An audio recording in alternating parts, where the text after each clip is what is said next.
I got disowned for not donating my liver to my golden child brother. I never thought refusing to risk my life would make my entire family turn their backs on me, but here I am. Disowned. Alone. And apparently dead to them, all because I wouldn't give up part of my liver for my brother. My younger brother, the golden child, the reckless one who partied his way into organ failure. I didn't even say no right away. I just hesitated. I wanted to understand the risks. I wanted to take a minute to breathe. But that was enough to be branded selfish, ungrateful, cruel. So yeah, here's the story. It's long, but I need to get it off my chest. Maybe if I write it out, it'll stop eating at me. I, 28M, grew up in a family where love was conditional, but expectations were not. I was the firstborn. That meant I had to be the responsible one. The one who set the example. The one who picked up after my brother's messes. My parents made it very clear from a young age that Dylan, now 24, was different, sensitive, special. What they meant was, he could do whatever he wanted, and they'd find a way to excuse it. Me? Not so much. When Dylan broke a neighbor's window with a BB gun, I got grounded for not watching him. When Dylan snuck out at night and crashed Dad's car into a stop sign, I got lectured for setting a bad example.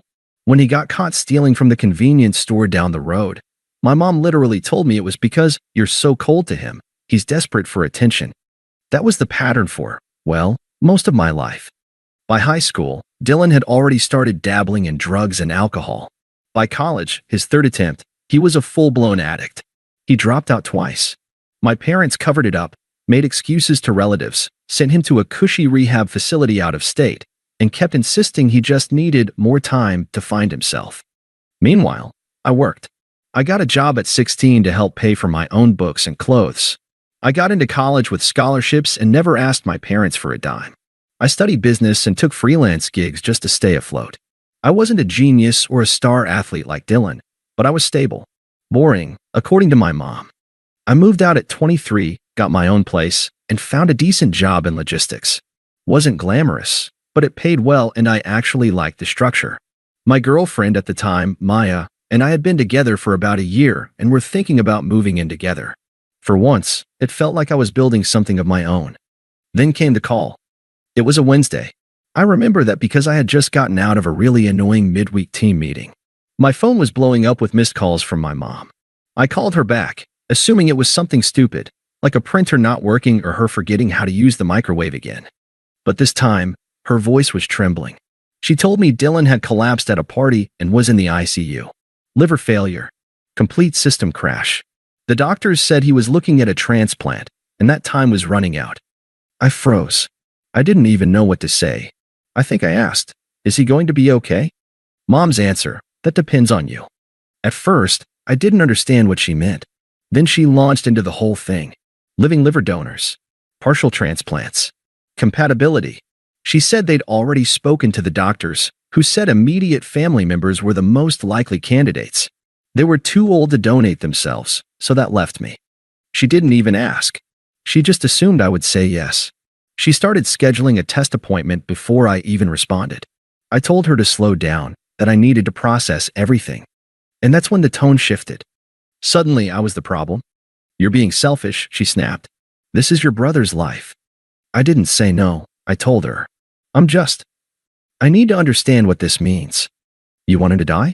I hung up after that. I spent the whole night spiraling. I looked up the procedure, which is no joke. It's major surgery. A huge chunk of your liver is removed. Recovery can take months. There are real risks. And I just kept thinking, why me? Why do I always have to fix everything? The next morning, my dad called. He didn't yell. He didn't beg. He just said, in a disgusted voice, "I thought I raised a man." Guess not. I didn't reply. I couldn't. There was this pit in my stomach. Like I already knew, deep down, that this was going to get ugly no matter what I decided. But I hoped that maybe, if I explained myself, they'd understand. I told them I was scared, that I wasn't saying never, but I needed time, that I'd get tested, but I wanted to talk to a doctor, not just jump into a decision that could alter my life forever. I wanted to think like a rational adult. You'd think I slapped my mother in the face. The next week was a storm.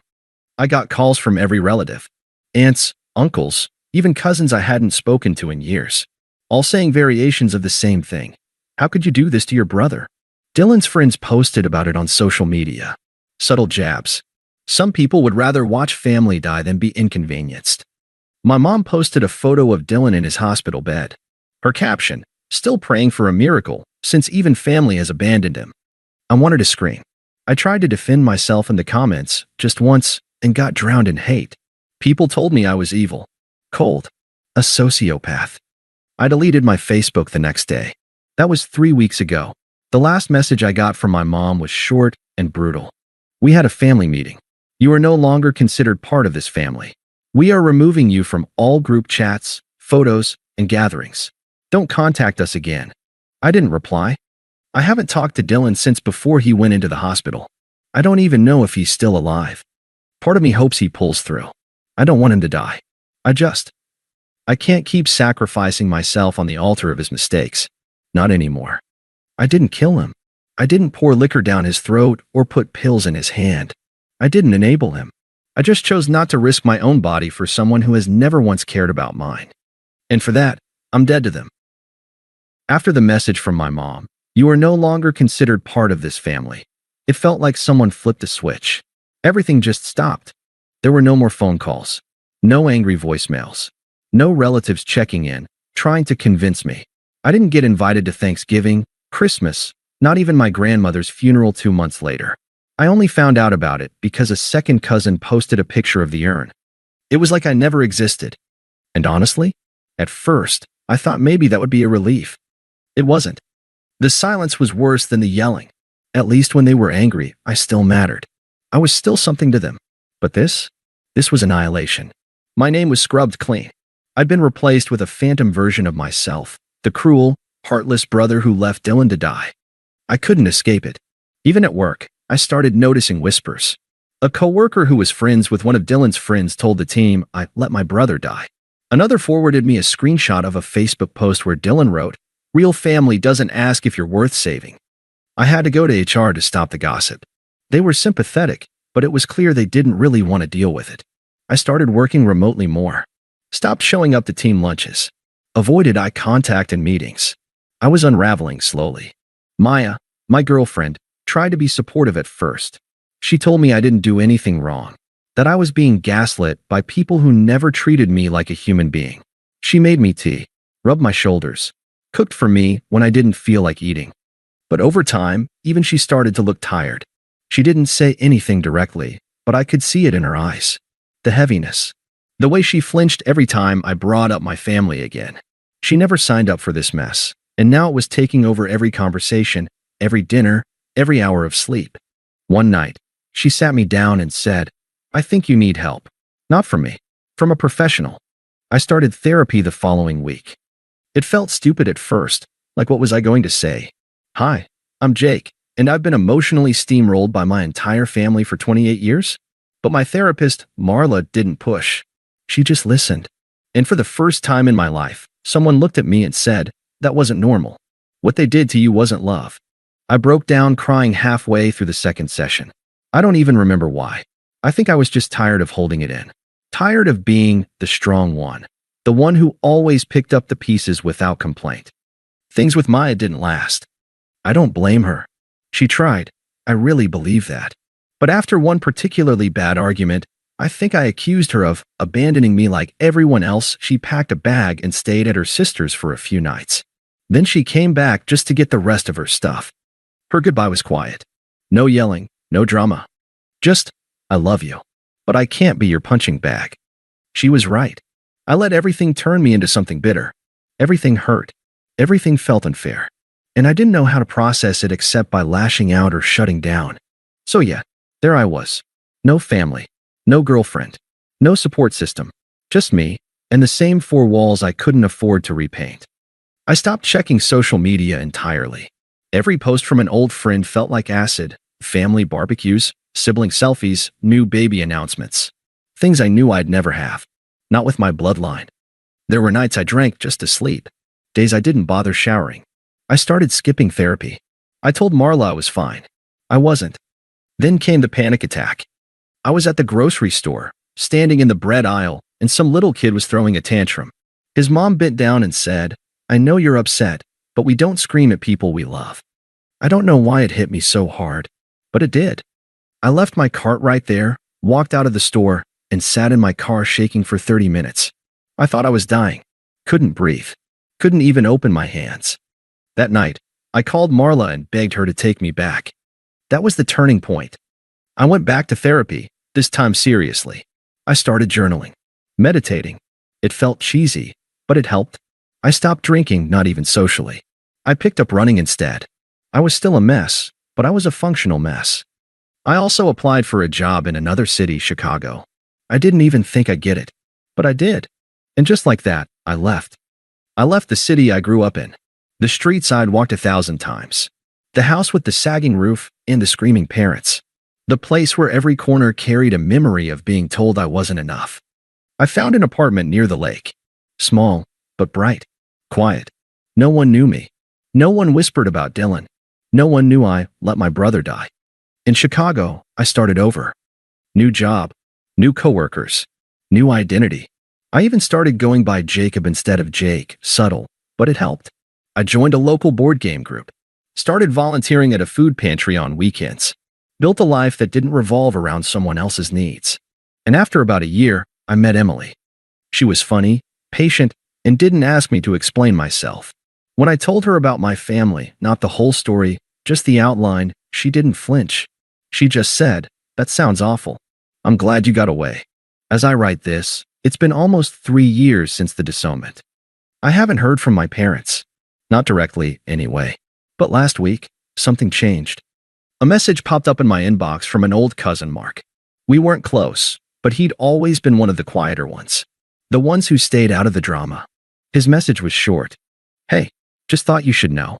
Dylan's back in the hospital. The transplant failed. Your parents are looking for you." That was it. No apology. No regret. Just a heads up that the people who threw me out like garbage were now sniffing around, hoping I might still be useful. I didn't reply. I stared at that message from Mark for a long time. Dylan's back in the hospital. The transplant failed. Your parents are looking for you. I didn't answer right away. I didn't know if I wanted to answer at all. But the truth is, even after everything, curiosity still lived in me. It didn't matter how deep I buried it. Part of me needed to know. Not about Dylan's condition. About them. My parents. What they would say now, after 3 years of silence and exile. And even more than that, I wanted to know something I was afraid to admit out loud. Would I finally have the guts to look them in the eyes and say, no? I called Mark the next evening. He answered on the first ring, like he'd been waiting for me. "Hey, Jacob," he said cautiously. It caught me off guard. Jacob. No one from my old life ever used that name. We talked. Not long. Just enough to get the picture. Dylan had been admitted to a major hospital about a week ago. The liver he received didn't take, complications, rejection, whatever. I didn't ask for details. Frankly, I didn't care. What mattered was this. He needed another transplant. And once again, they were circling back to me. "They're panicking," Mark said. "They're trying to find you. I think they're hoping you've, changed your mind." I laughed. Out loud. I didn't even mean to, it just came out. Changed my mind. 2 days later, I got the email. It came from my mom's old Gmail address. The same one she used to send church bulletins and forwarded recipes. It started with "Jacob already weird," and then launched into what I can only describe as a manipulative disaster of a letter. Here's the summary. "We never stopped loving you. Family forgives. Your brother is fighting for his life. Again. We were wrong to be so harsh. God gives second chances. Please, come home." There was no apology. Not really. Just a vague, self-justifying cloud of sentiment and pressure. It ended with, "Even now, we believe you're the only one who can save him." I stared at that line for a long time. Save him. Like that's all I've ever been good for. A safety net. A spare part. A resource. Never a son. Never a person. Just a tool they threw away when I said I didn't want to break myself for them. I didn't reply right away. Instead, I called Marla, my therapist, and read her the whole thing. When I finished, she asked me one question. "What do you want to do, Jacob?" And for the first time in my life, I had a clear answer. I wrote back the next morning. Here's what I said. "You disowned me. You erased me. You let people drag my name through the mud for 3 years. You missed my birthday. You didn't check on me when I lost my job. You didn't even tell me when Grandma died. But now that Dylan needs something from me again, suddenly I'm family? No, I will not donate. I will not visit. I will not come home. You made your choice. I'm finally making mine. I hit send. Then I blocked her email. 3 hours later, my dad called. New number. I let it go to voicemail. He left a message I'll never delete, not because I treasure it, but because it's proof. Proof of who they are. So that's it, huh? You're just gonna let him die? You selfish little coward. I hope you're happy with your fancy new life. You're no son of mine. There it was. Not a word about what they did to me. Not a shred of ownership. Just the same rage, the same blame, the same projection. For the first time ever, it didn't hurt. It was laughable. I didn't cry. I didn't spiral. I didn't doubt myself. I just smiled. Because I finally saw it clearly. They never loved me. Not really. They loved what I could do for them. And I'm done doing anything. I never checked on Dylan. I still haven't. If he dies, that's tragic, but it's not on me. He burned through his body like it was disposable and then demanded mine like it was owed. I refused. That's not cruelty. That's survival. I don't wish him pain. I just don't care he is anymore. And I don't care if that makes me cold. Cold is better than being flayed alive for someone else's mistakes. It's been 6 months since that final email. I'm engaged to Emily. We're buying a house. I just got promoted. I ran my first marathon last month.